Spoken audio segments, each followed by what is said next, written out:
Boa tarde, meu nome é Liliane Aparecida Kutaques Buiar. Estou aqui para apresentar o meu TCC 3 e 4 como requisito para a graduação no curso de Engenharia Elétrica, sob a orientação da professora Fernanda dos Santos Gentil. Metodologia para projeto de sistemas de proteção contra descargas atmosféricas, SPDA, e o sistema de alerta de tempestades elétricas, SAT. Este é o tema do meu TCC. O SPDA ele tem por objetivo evitar que os raios atinjam diretamente as estruturas. Para projetá-lo, é importante conhecer o efeito das descargas atmosféricas. As descargas atmosféricas, elas constituem uma descarga elétrica de grande intensidade. O Brasil é um dos países mais atingido por descargas atmosféricas, tendo anualmente assim, um elevado número de prejuízos causados pelos raios e elevado número de mortes também. E essas situações exigem uma proteção, e é o SPDA que tem essa função de minimizar os acidentes com raio. Nas áreas abertas, a regulamentação ela é feita pela NBR 16785, é uma norma que complementa a NBR 5419 e ela traz informações relacionadas ao SAT. Portanto, indaga-se, mediante tantos prejuízos causados pelas descargas, qual a importância em seguir uma metodologia regulamentada para a construção do sistema de proteção contra descargas atmosféricas em locais onde a necessidade de proteção é evidente? Então, o objetivo geral deste trabalho é descrever a metodologia, assim, de uma forma didática, para a implantação desse PDA externo, segundo a NBR 5419. Fazendo uma revisão de literatura, um estudo de caso fictício, né, listar as etapas para um projeto de SPDA de acordo com a NBR 5419 de 2015, a parte 3. A justificativa desse projeto é que as descargas atmosféricas elas podem causar danos às estruturas, às pessoas, à rede elétrica, ocasionando assim enormes prejuízos financeiros.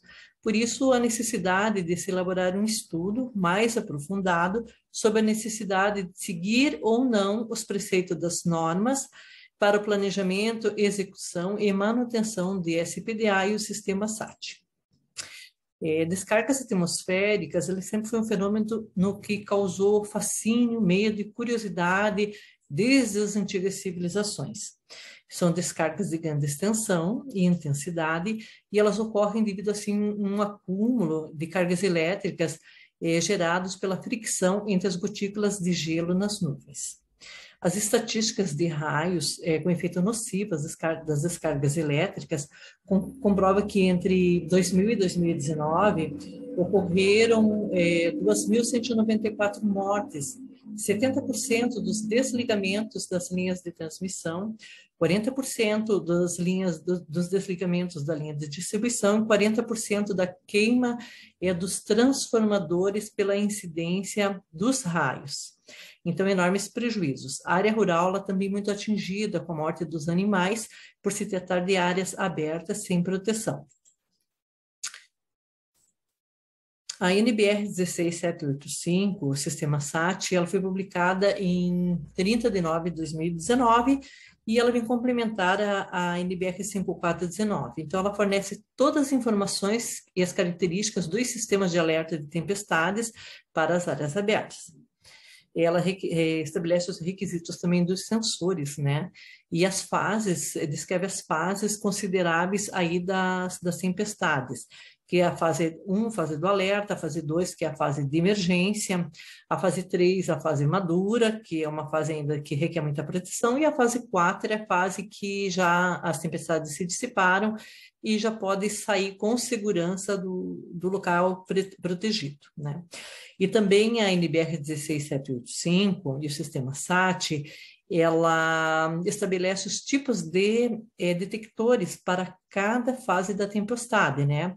Então, tem detectores DCE, DEM23, DEM3, DEML3, e cada um tem uma função, né? O mais utilizado são os detectores DEM-23, o DEM-3, que ele pode ser utilizado para todas as fases das tempestades elétricas, né? E eles são interligados a softwares previamente programado para um sistema de alarme sonoro e luminoso. Por que sonoro e luminoso? Porque pode haver pessoas com dificuldades auditiva, por exemplo, não vão ouvir só o alarme, então por isso que um sistema luminoso torna mais eficiente, né? A NBR 5419, ela padroniza, regulamenta os projetos, a instalação e a manutenção do SPDA. É uma norma exclusiva para a proteção das estruturas, das pessoas no interior das estruturas e o volume dentro das estruturas, né?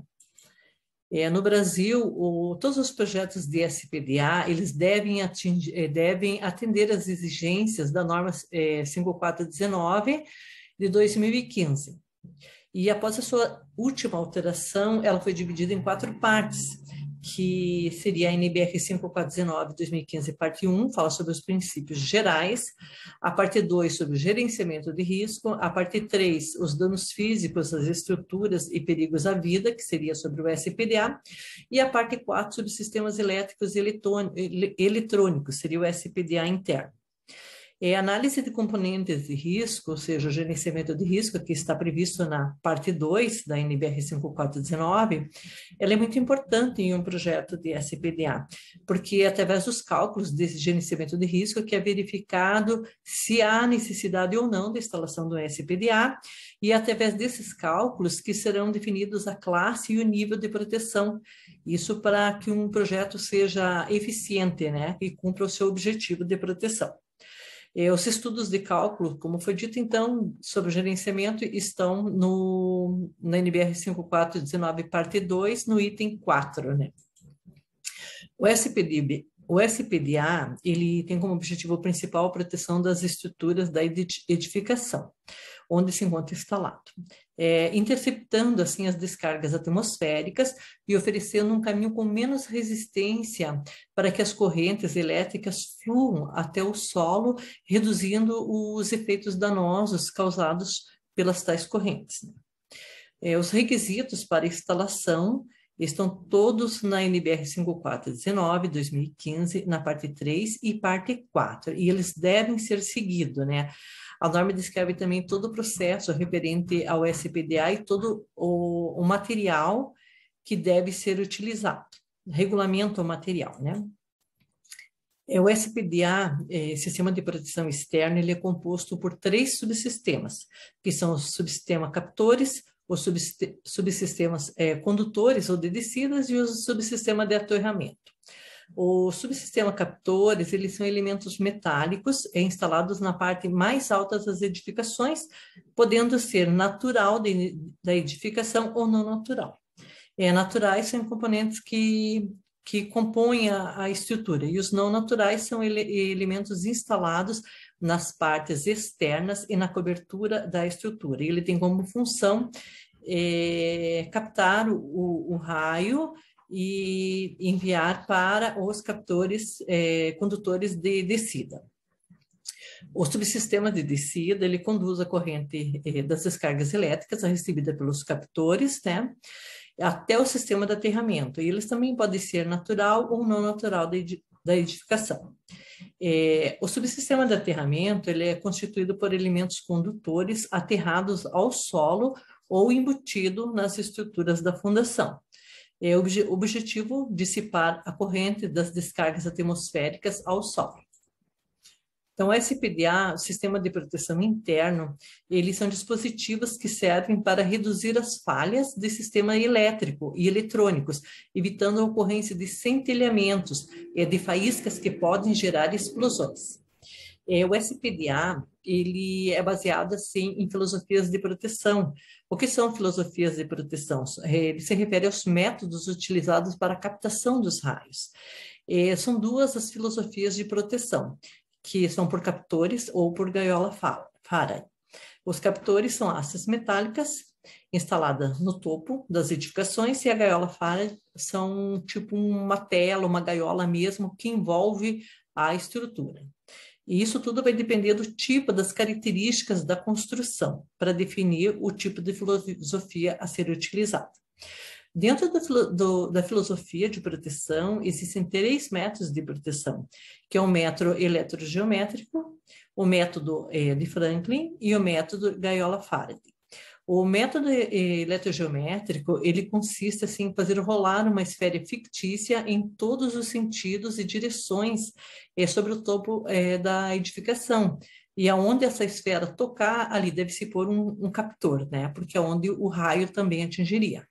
O método Franklin, ele utiliza um captor instalado na parte mais alta da edificação e com o objetivo de interceptar os raios que se aproximam das estruturas.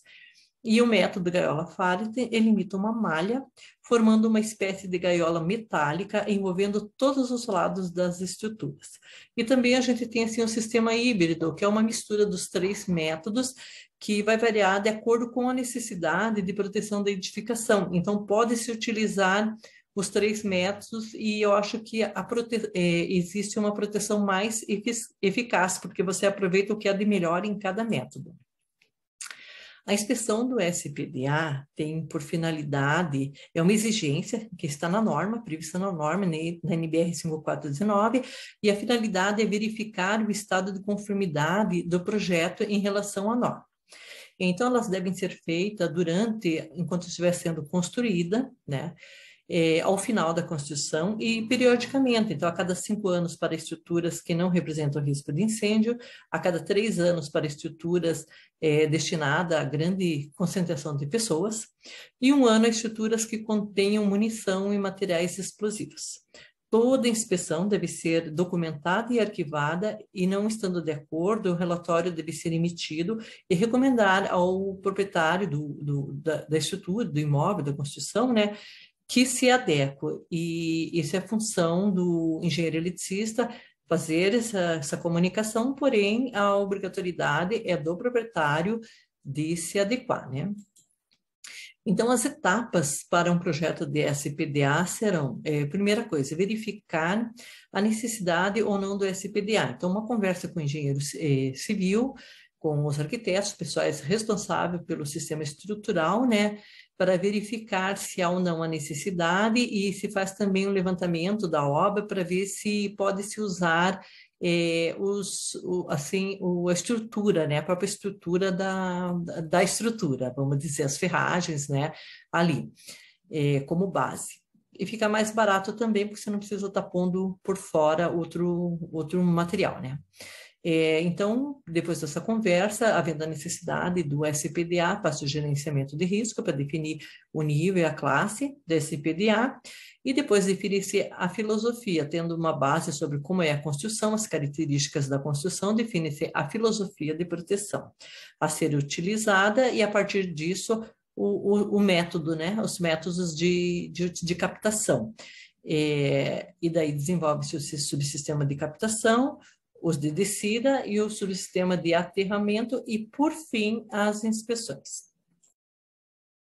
Para a apresentação assim, da NBR 16785, foi elaborado um estudo de caso sobre um estudo de caso fictício por um canteiro de obras, né?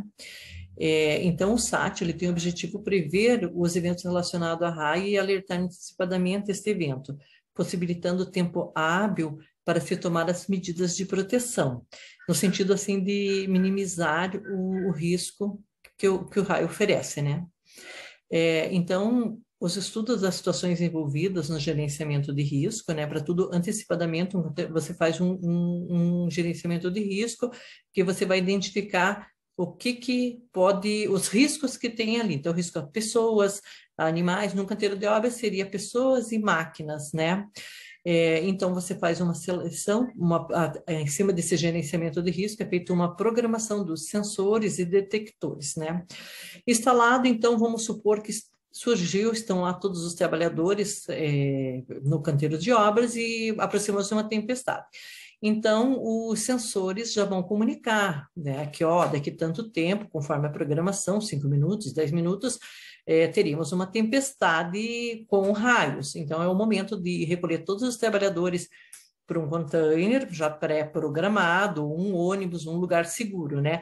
Desliga-se as máquinas para evitar prejuízos, né, nos equipamentos e vai para esse container, certo? Começou as tempestades, novamente vai soar os alarmes comunicando que não é o momento de sair, que ainda o risco é iminente. E também, no terceiro alarme, como vai soar novamente, uma terceira vez, dizendo que os raios ainda estão, assim, a tempestade está numa fase madura. E quando a tempestade diminuir, vai soar novamente um outro alarme, comunicando que é o momento dos trabalhadores saírem desse container e voltar para suas atividades, religar as máquinas, que o ambiente já está seguro e não vai ter mais tempestades por hora, né? E se aparecer mais alguma, vai iniciar todo o processo novamente.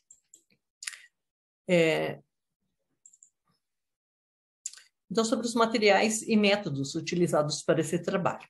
Então, para dar subsídio e alcançar os objetivos propostos, foi feito um estudo, assim, das normas regulamentadoras da 5419, da 16785, e também utilizou-se, além dos estudos, outras referências bibliográficas, artigos científicos, teses, dissertações, tudo assim que eu pudesse ter o melhor aprofundamento acerca do tema escolhido para esse meu trabalho, né?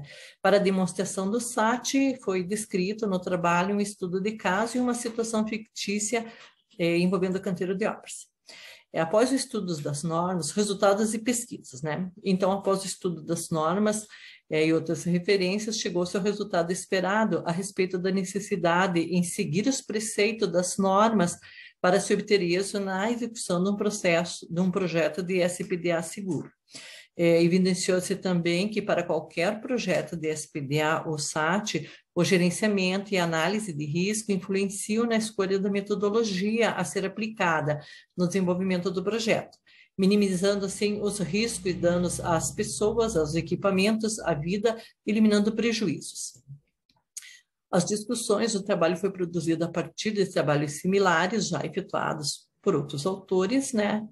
E todos os autores consultados, eles concordam com a importância de seguir uma metodologia regulamentada para execução, elaboração e manutenção do SPDA. Alguns autores ainda destacam a importância de um bom gerenciamento de risco para um projeto eficiente. Então, as considerações finais. Mesmo o SPDA não sendo uma garantia de proteção total contra as descargas atmosféricas, a sua correta instalação pode minimizar os danos causados pelos raios. A metodologia do SPDA e o sistema SAT, eles foram os temas propostos para esse artigo e foram desenvolvidos de forma clara, concisa e didática, possibilitando seu entendimento a qualquer profissional que atue na área de engenharia e que venha trabalhar com SPDA. Para atingir os objetivos, inicialmente na seção 2, foi apresentada uma rápida abordagem sobre os fenômenos das descargas atmosféricas, as NBRs e todo o referencial teórico que foi a base para a obtenção de êxito na temática escolhida. A seção 3 e 4 consta da metodologia e as etapas a serem seguidas para a composição do SPDA e do sistema SAT. Então, para tanto, concluiu-se que os objetivos foram atingidos e a pergunta respondida com a confirmação da hipótese, indicando que se faz, sim, necessário um aprofundamento e estudo das normas NBR 5419 antes do início de um projeto, e que a aplicação da norma ela é obrigatória por parte dos projetistas, bem como o conhecimento técnico e métodos para execução e instalação do SPDA. Muito obrigada.